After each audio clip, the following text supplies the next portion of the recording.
What is good, Straw Hat Crew, and welcome back to another video. You already know, it's a banger. Without any further ado, let's jump straight into it.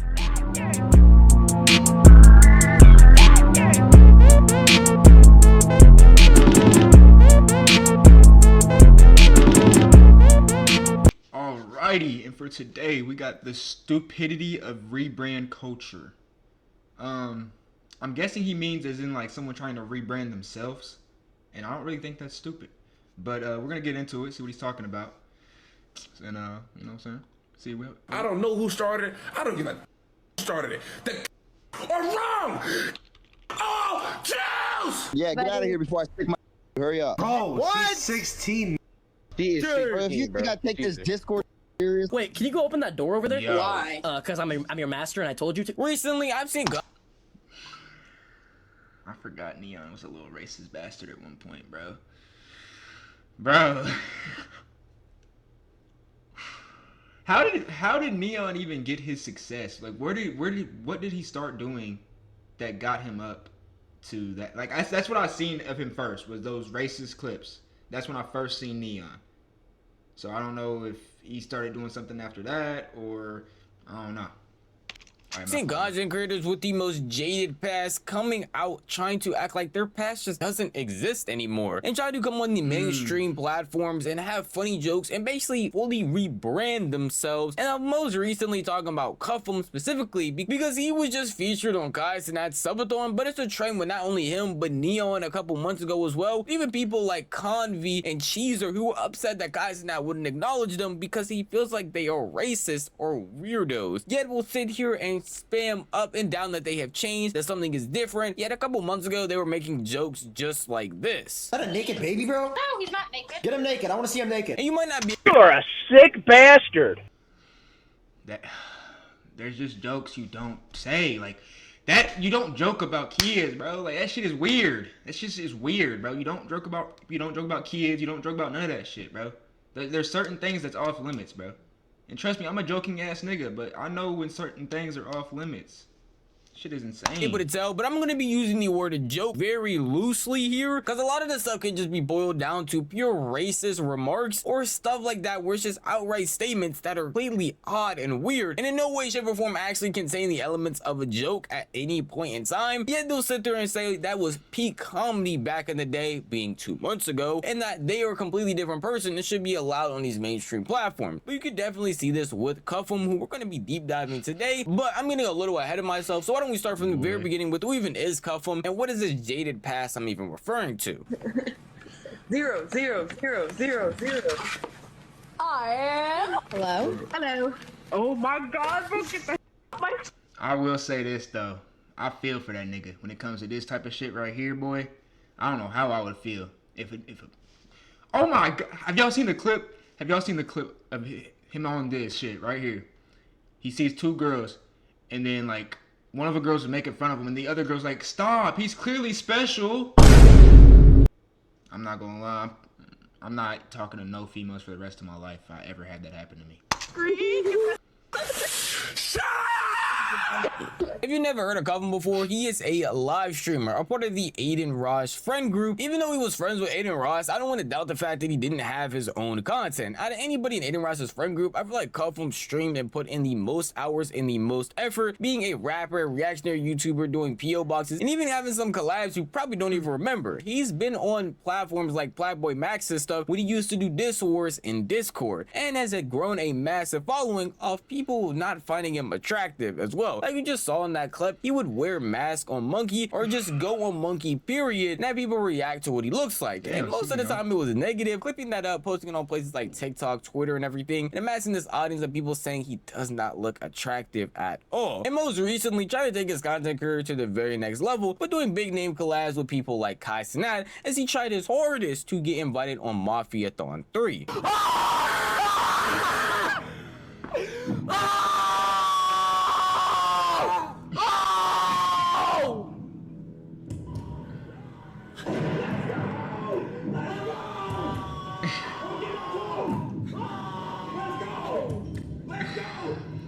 Hey, but to be so for real though, you can't blame a streamer for being that hype to get on Kai's Mafia-thon.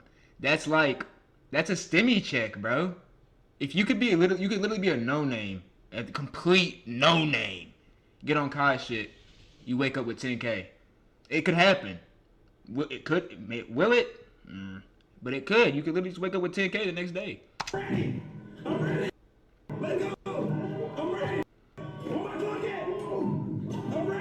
That was a wheel to get on Mafia-thon 3, and people had to give subs for a chance to be on there. Cuffham actually ended up winning and was allowed to fly out to Mafia-thon 3. There was a lot of barriers being put up for him though, with Kai initially not even wanting him there, as you can see from that reaction, and a bunch of people on Twitter clowning the fact that Cuffham is going on there and saying that he shouldn't because of his jaded past. But of course he was happy, people around him were happy, like Adin Ross encouraging him to go on there solo so he could have a good time, making a good impression in front of all his viewers, and people again like who were hosting it, Kai Cenat, not being too okay with it, and people trying to treat it like it was a collab, like it was something fun, like he personally picked out Cuffham to come fly when it was just some random opportunity that he happened to be given. So when people started treating it just happened to land on Cuffham, man. I mean, he was gifting thousands of subs and shit.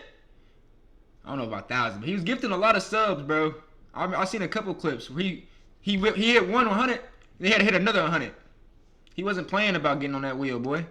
Yeah, like a collab, Kai Cenat had to set him and everybody else straight that this is just another fan interaction, as if anybody else would have won the wheel. Yes, Cuffham is today with another sub. Cuffham comes in today with the sub. Anybody who think it's gonna be a bit, Cuffham will come. He's gonna be for the night. You're not sleeping over nothing. He won the sub wheel. It's Mafia, okay? It is on PC, and it is motivational speech. All right, just like how I've been doing with any other subs, y'all. Said let him stay. Why the would I let him stay?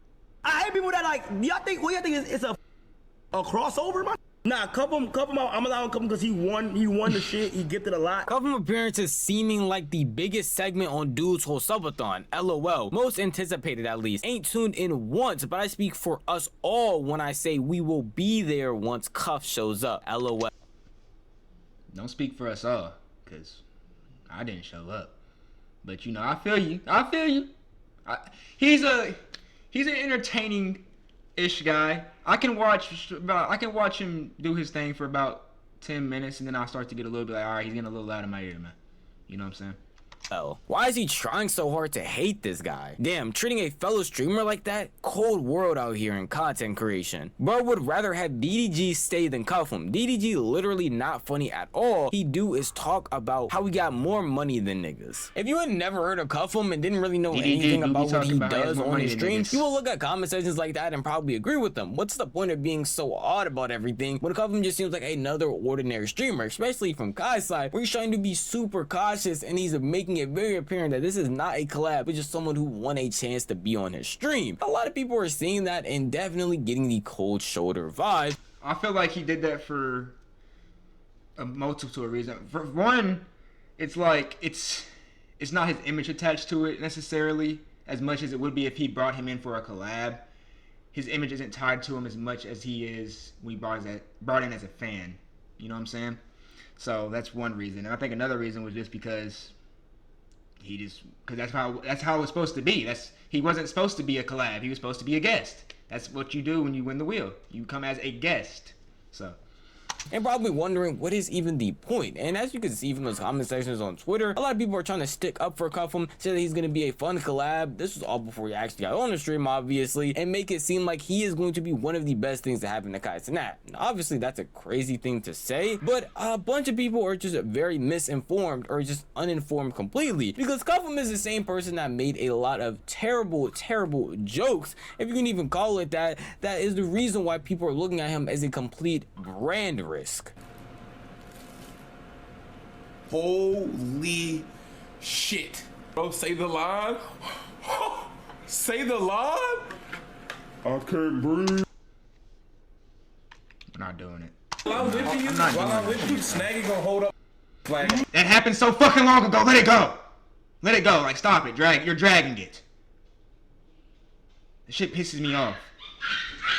Yo, bro. So R.I.P. George Floyd, man. Too far. Bro. Come on, guys, come on. Have some. It's fucked up. Like, No, guys. raising awareness. I don't know who started it. I don't give a damn who started it. They are wrong.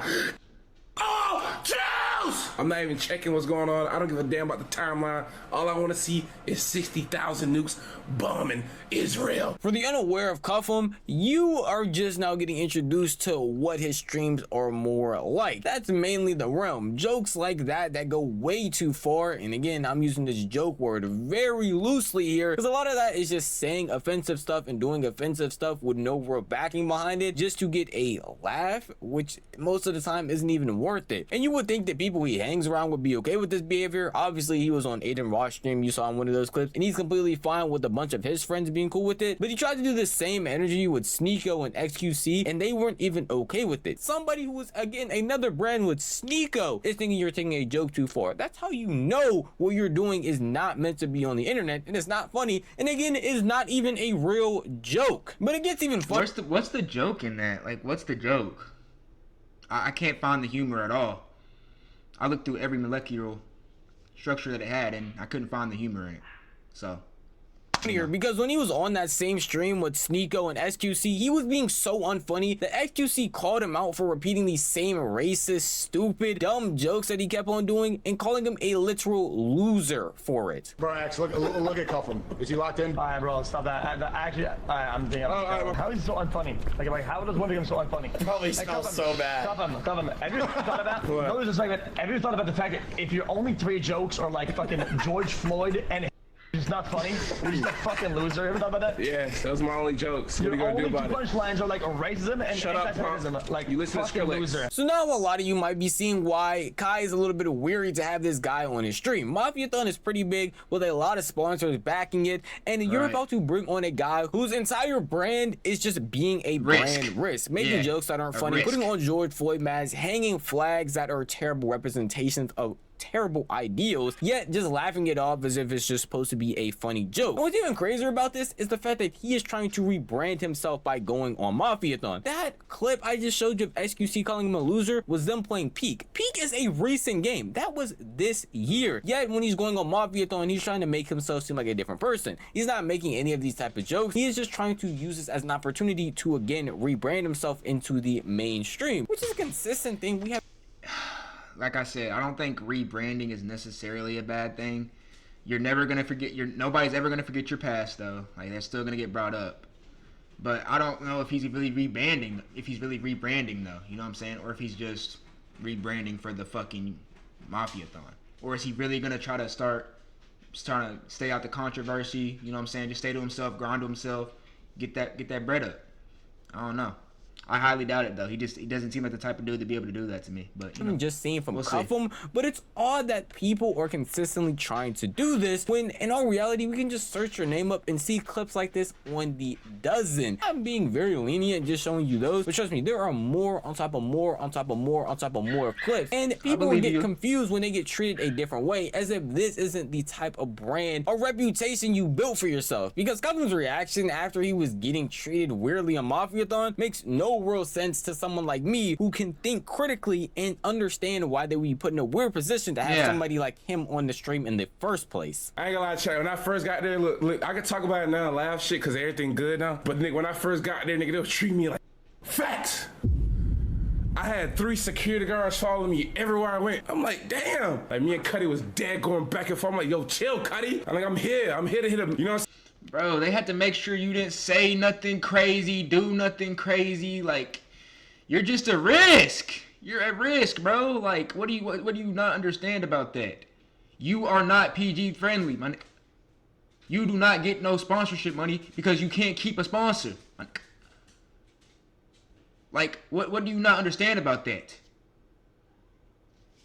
After I get here, I was like, Cuddy, trust nigga. After this, niggas gonna hit 1 million subs. I was like, watch. He's like, I heard about you, man. He's like, you dangerous. I'm like, what you mean I'm dangerous? I just came here with all love and shit. I came here all love, you know what I'm saying? I just trying to spread some love to everybody, you know what I'm saying? Security was on my ass, my nigga. I'm talking about, I went to the bathroom, there's 2 niggas at the door, like, y'all wanna see the so I'm like, what the fuck y'all niggas on, bro? Yeah, nigga, I got a grenade launcher in the backpack or something, nigga. Nigga, like, I'm about to goddamn the whole house or something. I'm like, chill. What's all with the hostility? You know what I'm saying? Like, well, government is my main point in this video, showing that your actions on the internet definitely have consequences, especially when doing collabs with bigger streamers who have a lot to lose. It's not just Cuffham. It's actually a lot of people who are also friends with Adin Ross, or just on the kick side in general. We saw that earlier this year. We had Neon talking about his press tour, on how he wants to go to Twitch and change his entire image. And we even have people like Adin Ross who have been saying that they want to change their image, and that when they come back to streaming, their entire chat or community as a whole is completely different, and him as someone who has changed as well. In all reality, it just doesn't seem like that's... I feel like Neon's changed a little bit. I feel like he's changed a little bit. I don't know. I think he's probably... like, he was saying some crazy shit back in the day. I don't know if you can just get rid of all of that. But I feel like he has changed a little bit. I'll give him that. I'll give him some grace on that. The case, especially when you watch a lot of their content. Even on this comeback stream of Cuffham, he was dropping the hard R relentlessly when talking about certain people on the stream, and even making obscene jokes that I'm not going to show in here. His entire rebrand culture as a whole doesn't make any real sense to me as someone who's viewing the content, because people never truly stick with it. They just get on these platforms or come back to streaming or come back to content creation. It's like about how they want to change so much and how they have changed as a person from the old content they used to do, because a lot of people don't accept that anymore, yet never really change their community and never go any points to make sure that them as a whole actually change. Right, because I didn't even think about that. That's a good point, because what if you do want to rebrand, right? But your community is a bunch of toxic little troll heads, bro. So you're going to try to rebrand and they're just going to troll you all the time, and you're probably going to end up falling back into what you were doing before. It's a fucking dark, vicious cycle. I would recommend not doing that, like not starting off doing that. That's the best advice. To not be a fucking weirdo. Not starting off streaming, being a fucking weirdo.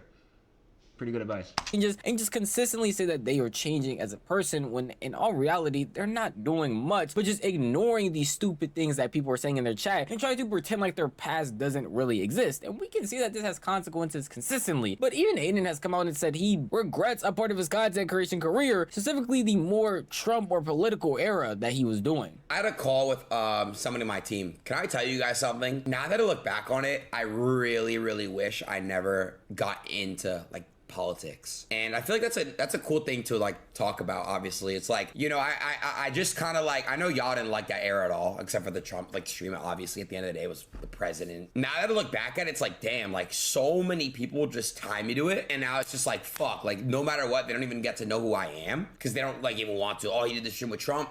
And that same conversation is what a lot of these people who are trying to rebrand themselves are going to go through. They're going to tie you to one thing, one obscene joke you made, one action that you taken, because you made that your entire career. It's not like Adin's political run was just a one stream with Trump. That was a ton of streams with a bunch of other political influencers on top of the fact that you did a stream with Trump. It's not like it was just one thing. It was a pretty big run that a lot of people could have got to know you for. And for other content creators like Cuffham, when you make your entire career just saying these edgy type of jokes and being very obscene and very non-brand friendly, people are going to tie you to that and view to that consistently, along with people like Neon who are trying to make a drastic rebrand and change. You can't just escape your past and act like people are going to see you for that. Because what if you come back one day and decide, hey, I actually want to go back to the edgy style content, just like you woke up one day and decided you don't want to do edgy content anymore? It's a pretty big risk for people to take, especially when that's how you came up on your career. A bunch of hateful stuff as well that makes you not want to be cool with a bunch of other content creators and cut connections. Pretty blatant as to why people wouldn't mess with you or wouldn't like you anymore after you go on a content tour like that. I don't understand why people are confused when they try to rebrand, that people aren't willing to take that rebrand as just, hey, I'm going to actually become a new person, as if your past just disappeared. Right, you gotta show some work, bro. You gotta show some effort. Cuffham ain't really put no effort into rebranding. Literally right before the Mafia-thon, he was talking the exact same way he always talks. He was saying the exact same things. He was talking about pouring up some lean. You know what I'm saying? Like he was doing the same shit. He's not really putting no work in to change. That's never the case. But that is just how I feel. Alright. I just want to make sure he wasn't about to say anything. Yeah, bro. I don't even know what to say about Cuffham and like the whole rebranding thing. I think it's not a bad thing to rebrand. If you are like, you know what, bro, this isn't me, man. This isn't me. Y'all, this ain't me, bro. I'm done with this. We're going in a different direction. Then that's fine, bro. You just have to be prepared for what that's gonna be. You know what I'm saying? It's probably gonna be a lot harder because you're going. It's like It's like the wave is going this way, right? And you're like, nah, this wave's not big enough. We gotta go this way.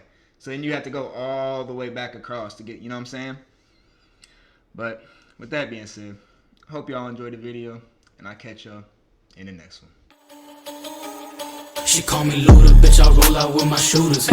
She wanna fuck me in a Plymouth Barracuda. I got my gun on, yeah, she know I'm